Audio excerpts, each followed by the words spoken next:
സുഖല്ലേ? ഇന്ന് നമ്മളൊരു 4 മണി പലഹാരമാണ് കേട്ടോ ഉണ്ടാക്കാൻ പോണേ. ചെറുപഴം അല്ലാണ്ട് പഴുത്ത് കഴിഞ്ഞാലൊന്നും നമ്മൾ അങ്ങനെ യൂസ് ചെയ്യാറില്ല. ഇന്ന് നമ്മൾ ചെറുപഴം വെച്ചിട്ടാണ് ഒരു അടിപൊളി സിമ്പിളായിട്ട് ഇൻസ്റ്റൻറ്റ് പലഹാരമാണ് ഉണ്ടാക്കാൻ പോണേ. 3/4 കപ്പ് അരിപ്പൊടി എടുത്തിട്ടുണ്ട്. ഫൈൻ അരിപ്പൊടിയാണ് കേട്ടോ. ഇടിയപ്പത്തിന് നൂൽപ്പെട്ടിനൊക്കെ എടുക്കില്ലേ, അങ്ങനത്തെ അരിപ്പൊടി. 1/4 കപ്പ് മൈദ, 1/4 കപ്പ് പഞ്ചസാര, 1 ടേബിൾ സ്പൂൺ കറുത്ത എള്ള്, 1/4 ടീസ്പൂൺ ഏലക്കപ്പൊടി, 1 നുള്ളു ഉപ്പ്, 1 പിഞ്ച് ഫുഡ് കളറാണ്. ഇനി അതിന് പകരം 1 നുള്ളു മഞ്ഞൾപ്പൊടി ചേർത്താലും മതി ട്ടാ.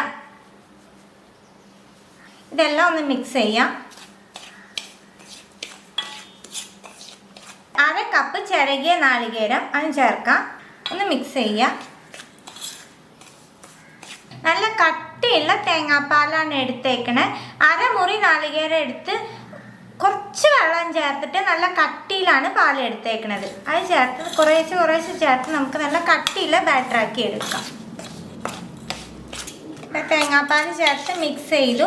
നല്ല കട്ടിയുണ്ട്. നമുക്കിതിൽ ഒരു സാധനം കൂടി ആഡ് ചെയ്യാണ്ട് അതിന് ശേഷം നമുക്ക് കുറച്ചും കൂടി തേങ്ങാപ്പാൽ ചേർത്ത് മിക്സ് ചെയ്യാം.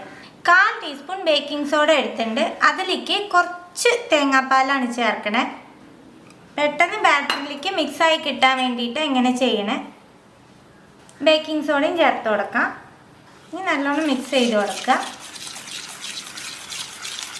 കുറച്ചും കൂടി തേങ്ങാപ്പാൽ ചേർക്കുന്നുണ്ട്. തേങ്ങാപ്പാൽ ചേർത്ത് നല്ലോണം മിക്സ് ചെയ്ത് കൊടുത്തു. ഈ കട്ടി വേണം കേട്ടോ ബാറ്ററിന്. ഈ ബാറ്റർ ഒന്ന് 10 മിനിറ്റ് നമുക്ക് റെസ്റ്റ് ചെയ്യാനായിട്ട് മാറ്റി വയ്ക്കാം. ബാറ്റർ റെസ്റ്റ് ചെയ്യാൻ വെച്ചിട്ട് 10 മിനിറ്റ് ആയിട്ട് ഒന്ന് മിക്സ് ചെയ്ത് കൊടുത്ത് നമുക്ക് ഇതിലേക്ക് 1 ടീസ്പൂൺ നെയ്യ് ചേർക്കാം. ഒന്നും കൂടി ഒന്ന് മിക്സ് ചെയ്യാം. ഇത് ബാറ്റർ റെസ്റ്റ് ചെയ്യാൻ വെക്കണം എന്നൊന്നുമില്ല. നമുക്ക് ബേക്കിംഗ് സോഡ ചേർത്ത് തന്നെ മിക്സ് ചെയ്ത് അപ്പം തന്നെ നമുക്ക് ഉണ്ടാക്കാൻ പറ്റും. പക്ഷേ ഏതൊരു ബാറ്ററും 5 മിനിറ്റ് 10 മിനിറ്റ് റെസ്റ്റ് ചെയ്യാൻ വെക്കുമ്പോൾ കുറച്ചും കൂടി ആ ബാറ്റർ നല്ല സോഫ്റ്റായി കിട്ടും. അപ്പോൾ നമ്മൾ ഉണ്ടാക്കുന്ന റെസിപ്പി നല്ല സോഫ്റ്റും ക്രിസ്പി ആയി കിട്ടും കേട്ടോ. ഇനി നമുക്കിത് മാറ്റി വയ്ക്കാം. ചെറുപഴമാണ് കേട്ടോ എടുത്തേക്കണേ.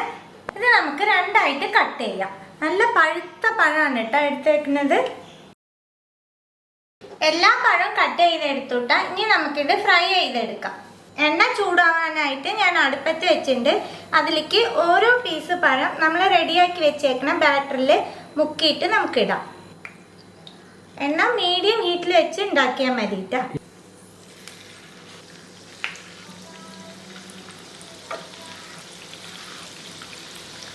ഒരു ട്രിപ്പ് നമ്മൾ ഇട്ട് കൊടുത്തു. ഇനി ഇതിൻ്റെ മുകളിലേക്ക് കുറച്ച് ചൂടുള്ള ഓയിലൊന്ന് സ്പ്രെഡ് ചെയ്ത് കൊടുക്കാം.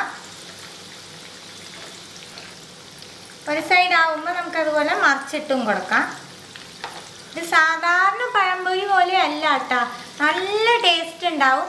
തേങ്ങാപ്പാലൊക്കെ ചേർത്തിട്ടുള്ള ബാറ്റർ ആയ കാരണം ഒരു പ്രത്യേക ടേസ്റ്റാണ് കേട്ടോ ഈ പലഹാരത്തിന്. ഒരു ട്രിപ്പ് റെഡി ആയിട്ട് നമുക്ക് എണ്ണയിൽ നിന്ന് കോരി മാറ്റാം. ഇതും നമുക്ക് തിരിച്ചും മറിച്ചും ഇട്ട് ഫ്രൈ ചെയ്തെടുക്കാം. ഇതുപോലെ എല്ലാം നമ്മൾ മുറിച്ച് വെച്ചേക്കുന്ന എല്ലാ പഴവും റെഡിയാക്കി എടുക്കാം. എല്ലാ പഴം ഫ്രൈ ചെയ്തെടുത്തുട്ടാ. ഒരു വെറൈറ്റി ഒരു പലഹാരമാണ്. അപ്പം എല്ലാവരും തീർച്ചയായിട്ടും ട്രൈ ചെയ്ത് നോക്കണം. ട്രൈ ചെയ്ത് നിങ്ങളുടെ ഫീഡ്ബാക്കൊക്കെ അറിയിക്കുക. പുതിയൊരു റെസിപ്പി ആയിട്ട് അടുത്ത വീഡിയോയിൽ കാണാം. See you. Bye.